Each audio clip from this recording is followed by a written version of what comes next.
Hi, and welcome to Best in Tesla and the new show Overflow episode 58.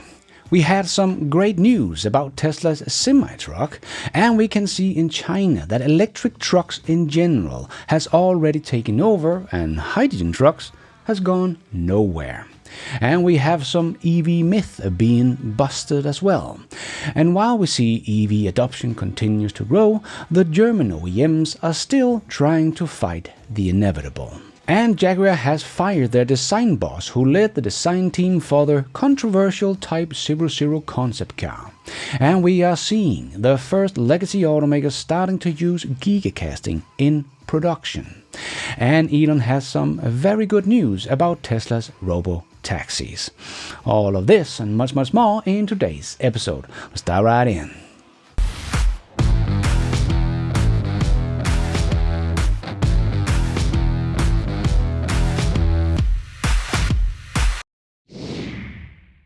Let's put our living stereo stylus in this groove.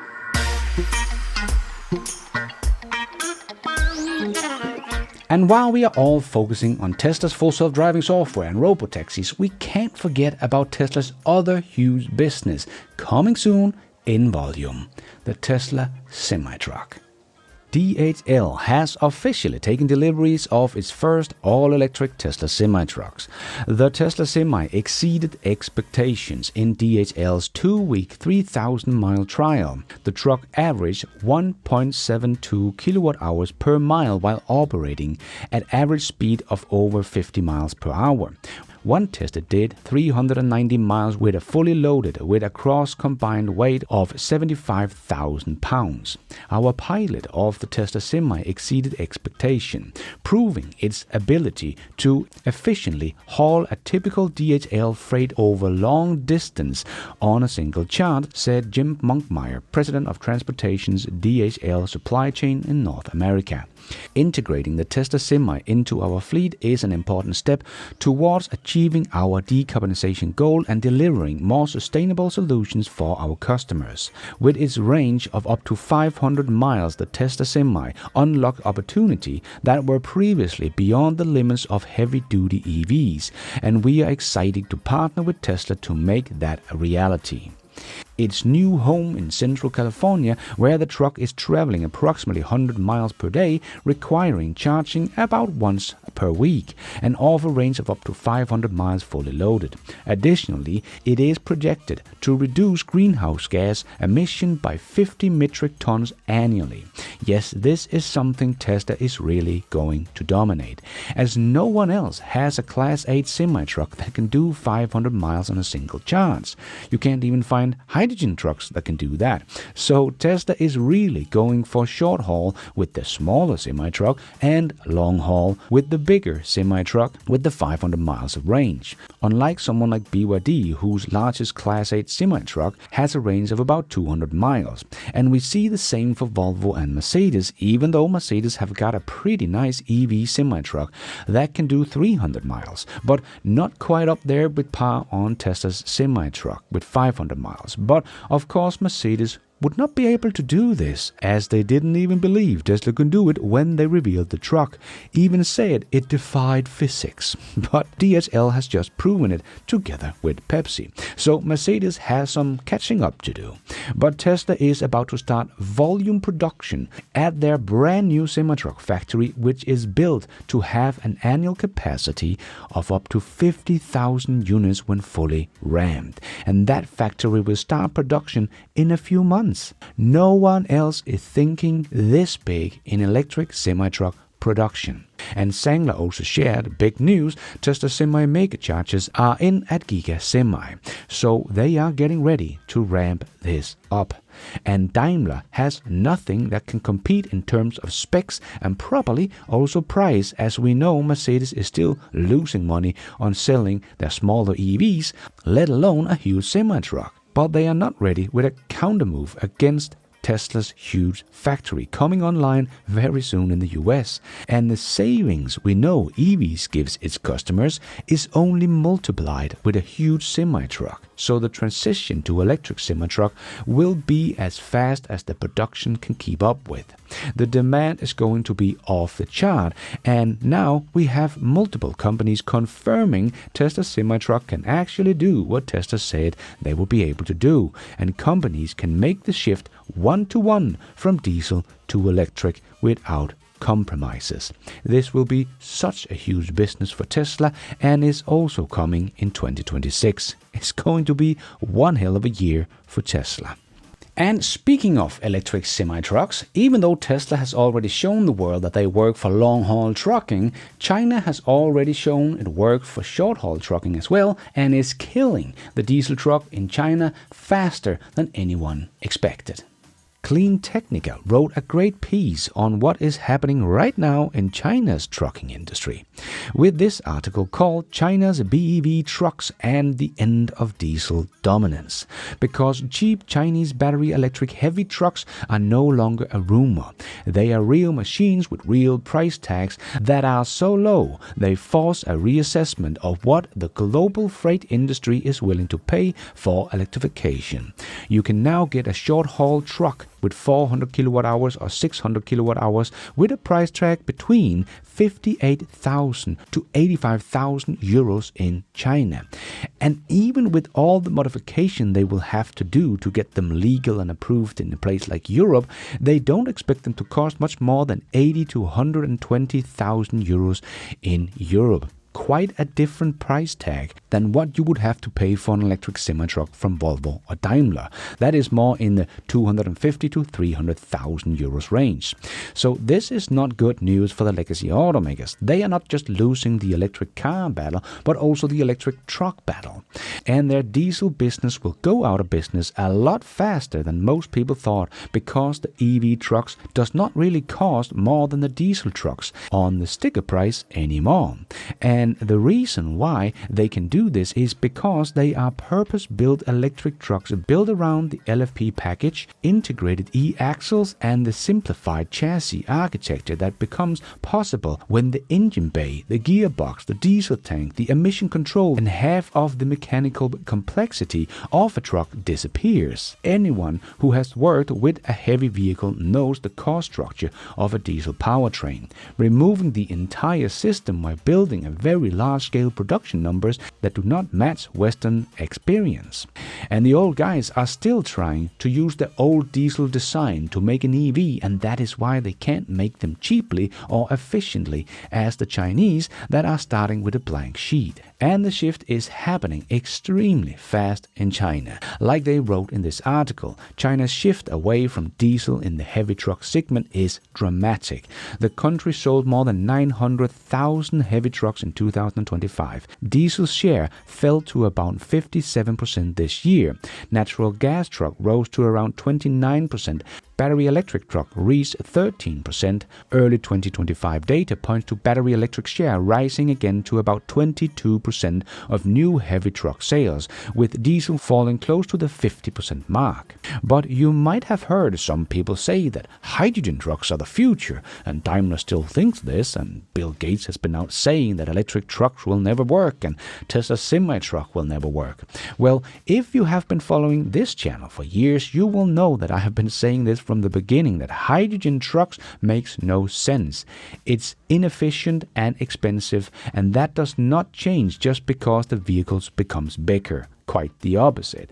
And as they wrote in this article, hydrogen heavy truck sales in China shows a pattern of stalling growth following by early signs of decline in 2025. Registrations data and industry report indicate the fuel cells heavy trucks were less than 1% of the heavy truck market in 2024, amounting to a low single-digit thousands of vehicles, and most of these were tied to provincial demonstration subsidies rather rather than a broad fleet adoption. In the first half of 2025, the numbers of registered hydrogen trucks rose slightly on paper, but analysts inside China noted the real-world operation rate were low and that several local programs were winding down as subsidies tightened. Yes, they will never work without subsidies, as they are too expensive to build and run. Hydrogen trucks are losing ground inside a market that is moving quickly towards low-cost electric models,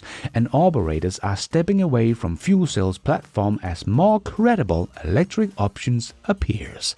I didn't bother to include hydrogen on the truck statistic chart as it is a rounding error and not increasing, as they wrote in this article.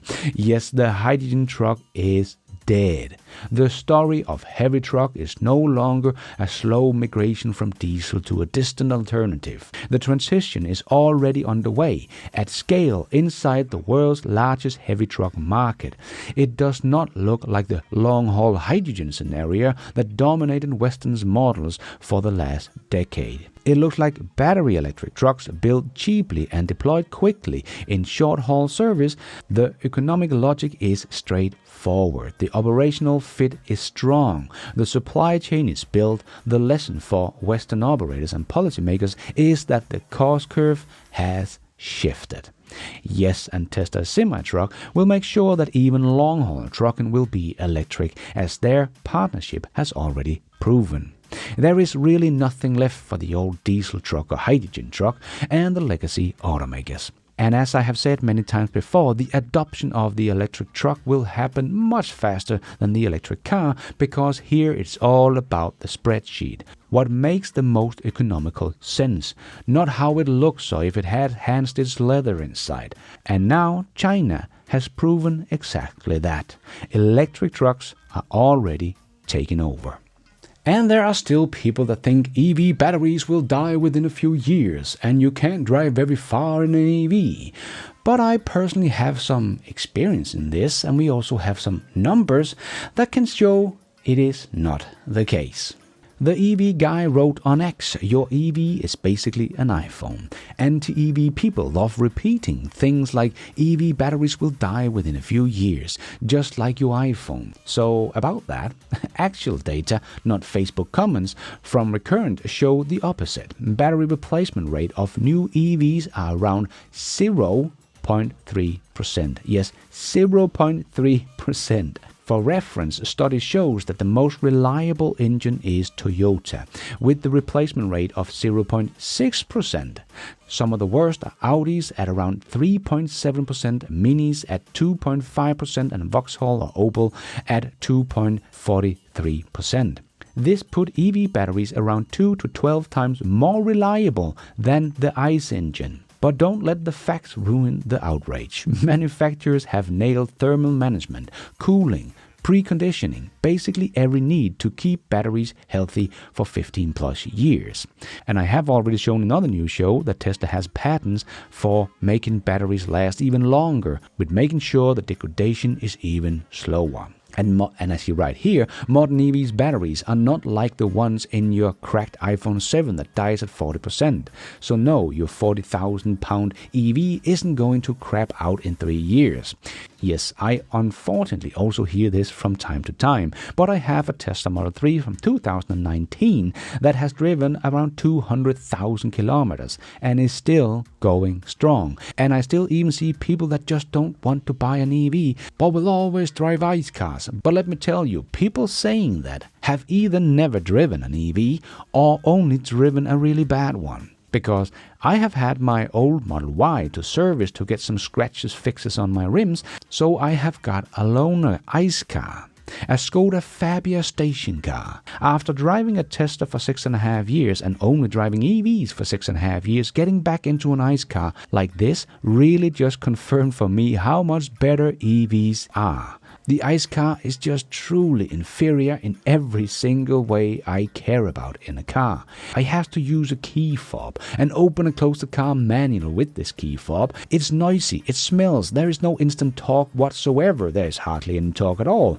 And I have to go to these gas stations to fill up, while my wife just gets into our old Tesla Model 3 every morning, fully charged, preheated and ready to go. and it is just so complicated to drive a gas car with manual gears. It's not as relaxing as just controlling a whole car with one pedal as the Tesla. This experience has only confirmed to me that I will never ever get a nice car again. I don't miss anything about it. People that still clings to the inferior technology are only people that have not tried living with a good EV.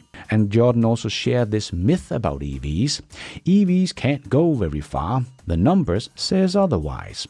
Electric cars actually cover more miles than the average petrol car in the UK and aren't far behind diesel either. Here are the real annual average mileage. Diesel 10,800 miles, electric 10,050 miles, and petrol 9,300 miles. So electric cars are doing 30% more miles than the average UK car and significant more than petrol cars. The myth that EVs don't go far is exactly that. A myth. The data proved the opposite. And yes, before people start screaming about charging times, remember that about 80% of charging is properly done at home if you live in a house. That is the real world experience for me anyway, and I do think I drive more than the average person with my 40,000 kilometers a year and do a lot of road tripping around Europe.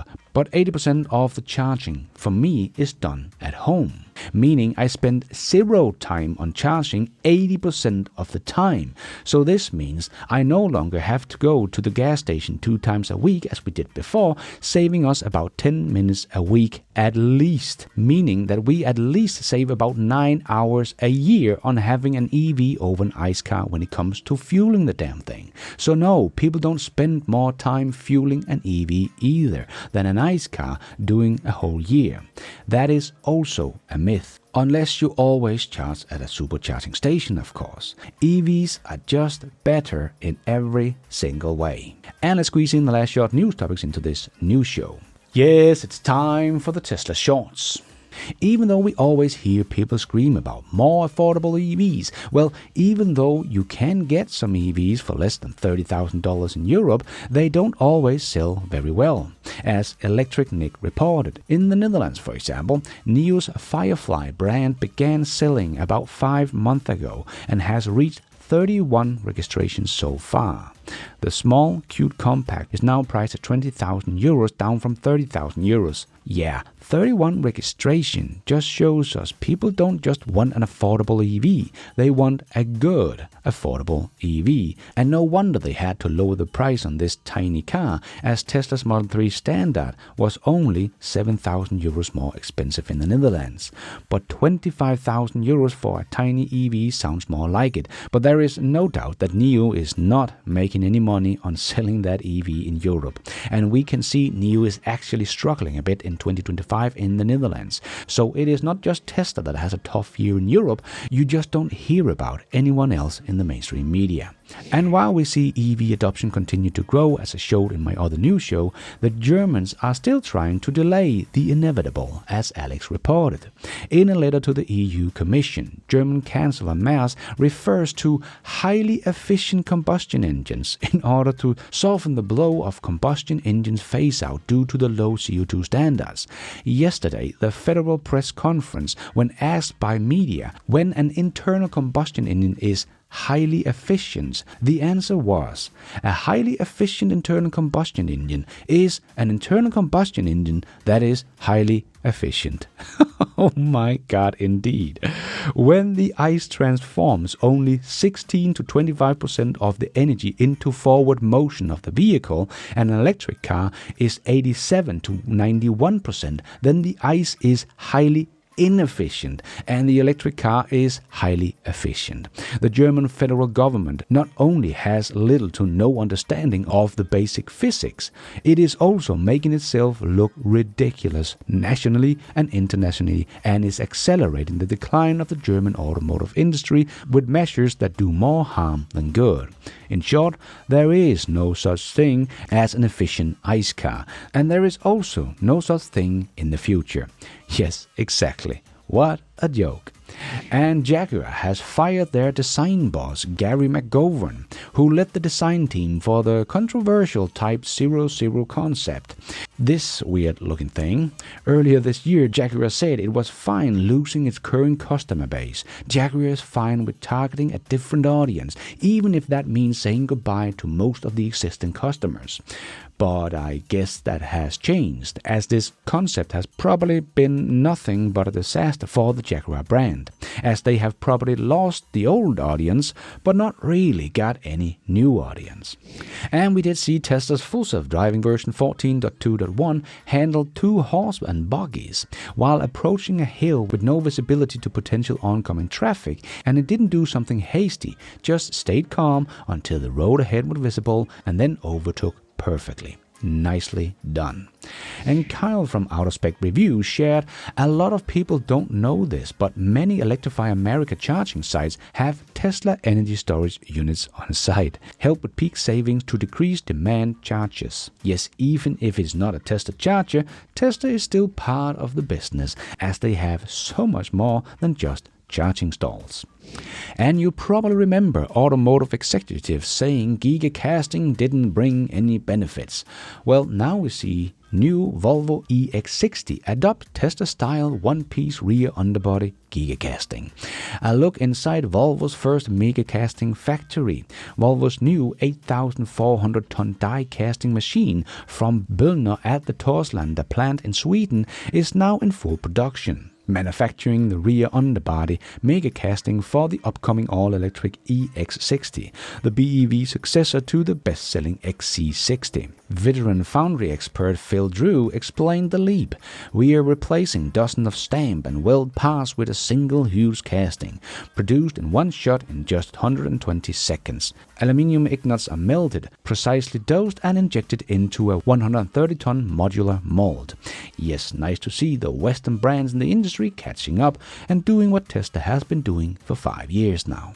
And Tesla's new app update has a new feature on the homepage that lets you rotate your phone to see your car's location in real time with an arrow that points toward your car as you move. It also shows exactly how many feet away your car is. Very cool. And we have seen 2 Tesla Model Y Robotaxi mules with LiDAR rigs spotted on the I-95 in near Portland, Maine. So we should probably expect some Robotaxi service in Portland in the not-so-distant future. And we see the same thing happening over and over again as more and more countries' EV adoption keeps rising. Hybrids are going away every single time, as Le Raffen shared. Hybrids are tanking in Belgium. Plug-in hybrids fell in market share faster than they grew in the first place. Belgium is not the only country to show this behavior. This plug-in hybrid dropping looks like a pattern. Yes, we have seen this in China and Norway and Denmark as well. The pattern is always the same, showing that hybrid truly just are a stepping stone to get to BEVs. They are not going to be part of the future, and the legacy automakers are betting big on hybrids right now. It tells me everything I need to know. And Elon said in an interview that full self-driving unsupervised is basically solved. They are just validating the software before they release it into the Robotaxi fleet. And that will be within 3 weeks. And they will have the next version that will be 10 times bigger and better ready by late January or February next year. So let's hope that means it will be the version that we will get access to sometime during 2026 here in Europe. Hopefully already in February in the Netherlands and every other EU country afterwards. And Tesla full self-driving supervised test drives in Europe has now expanded from Germany, Italy and France to also include Switzerland and Denmark. So yes, I have booked a full self-driving supervised ride along with a test driver and will be doing that on the 22nd of December. Can't wait to experience this in my own country. That is all we have time for in this Overflow News Show. Hope you enjoyed it. If you did, don't forget to hit that like button. It really does help this video out a lot so others can find it on YouTube. And if you did like it, maybe you want to consider hitting that subscribe button, notification bell, so you don't miss out on future videos just like this one, and help this channel grow so we can reach more people about the EV revolution and green renewable energy. And if you're already a subscriber to the channel, thank you so much for the support. But if you want to support the channel even more, remember you can, for as little as $1, become a patron of this channel or become a member of the YouTube channel to get a shout out as some extra perks like early access, ad-free versions of my videos, exclusive videos. So hit the members button or check out Patreon to find out more. And don't forget to follow me on X. I post pretty much all the news as it comes out and a lot more. And check out the merch store to get some merchandise and support the show. It is also possible to support the show without becoming a member or a patron. There is a donation option down below or on my website bestintesla.com. You can also become an executive producer and get news articles, exclusive videos, behind the scenes, and access to all my research charts and spreadsheets also on bestintesla.com, or as simple as hitting the super like button. And thank you for watching, and until next time, take care out there and be nice.